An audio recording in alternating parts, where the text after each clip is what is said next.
गट नंबर 29 सिद्धेश्वर कुंजाराम घोंगडे. विषय म्हणजे बगर नोटीस देता त्यांच्या नावात येणं पाठीमागेच केला काय तर माहितीच नाही आम्हाला. गोरे अबोध गोरे त्यांना आदेश मंडळ अधिकारीचे त्यांनी नोटीस बी नाही दिली आणि डायरेक्ट येऊन इथं JCP आणली हे केलं.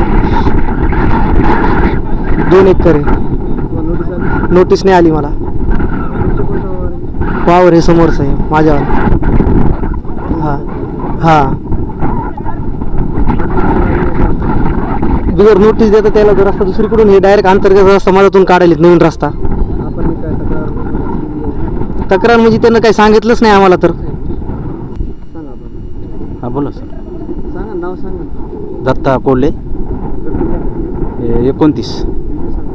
हे आमच्या मामाची शेती आहे. इथून जाणून बुजून कारण की इथं हे नसताना बी ह्या बांधण रस्ता नसताना पण त्यानं रस्ता जाणून बुजून ते करायला लागले.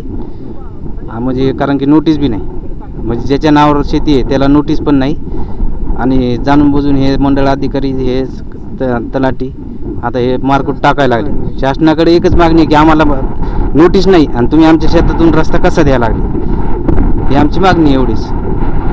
गट नंबर 29 आपलं नाव ब्रह्मानंद आबासाहेब खेत्रे. सांगा ना आजचा विषय सांगा. आजचा विषय असा आहे की ते बांधाच्या इकडं रस्ताच नाही आणि त्यांनी आपल्या बांधावर हे करून रस्ता जाणून बुजून आपल्या याच्यात हादीर टाकण्याचा प्रयत्न केलेला आहे आणि मॅडमनं आपल्याला कुठल्या परिस्थितीत विचारलं नाही काही नाही आणि निकाल दिलेला आहे आपल्या विरोधात आणि मंडळ अधिकारी साहेबांनी बी विरोधात पूर्ण आपल्याला विचारून सगळं पंचनामा करून पण त्यांनी आपल्या यांच्याकडून सहमत करून त्यांनी त्यांचे एकतर्फी निकाल दिलेला आहे आणि मॅडमने सुद्धा एकतर्फी निकाल दिलेला आहे. पूर्ण आपल्याला काही विचारलं नाही पुसलं नाही काही नाही ते मॅडमनं आणि मंडळ अधिकाऱ्याला आम्ही सांगून कदरून गेलो. मंडळ अधिकारी आमचं मानायला तयार नाहीत. हां आपण SDMला हे केलं होतं आणि आता लगेच याला केलेलं आहे आपण हायकोर्टात अपील केलेलं आहे. हो काय माझं नाव समाधान ब्रह्मानंद खेत्रे आहे. माझी शेती 1 रुपया शिवारात असून 29 गट नंबर आहे. गट हे मंडळ अधिकारी वाघ साहेब आणि गवारे साहेब तलाठी तर त्यांनी जाणून बुजून आमच्या मधातून रस्ता टाकण्याचा प्रयत्न करत आहे आमच्या शेतातून. तर जो की तो नंबर बांध नसून नंबर बांध पलीकडे असून तो आमच्या शेतातून रस्ता टाकण्याचा प्रयत्न करीत आहेत की ते टाकू नये. आमचं शेतीचं नुकसान आहे. आज व्हॅल्यू बघितली जमिनी तर खूप आहे.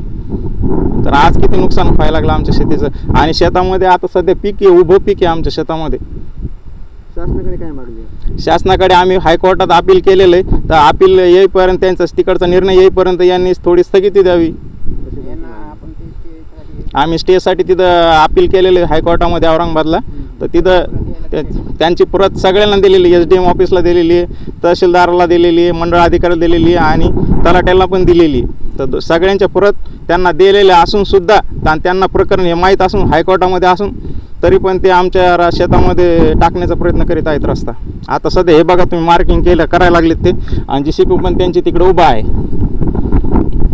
ज्या शेतकऱ्याला नोटीस मिळालेली नसेल त्यांनी नोटीस घेण्यास नकार दिल्यामुळे आमचे सदरील ग्राम महसूल अधिकारी महोदय त्यांच्या घरी गेले असता त्यांनी नोटीस घेण्यास नकार दिला. तसा पंचनामा तलाठी महोदयांनी केला की यांनी नोटीस घेतलेली नाही आहे. नोटीस घेण्यास नकार दिला तसा पंचनामा केलेला आहे. मी त्या नोटीस देणे याचा अर्थ नोटीस मिळालेली आहे शासकीय भाषेत. घेतला चाल ओके.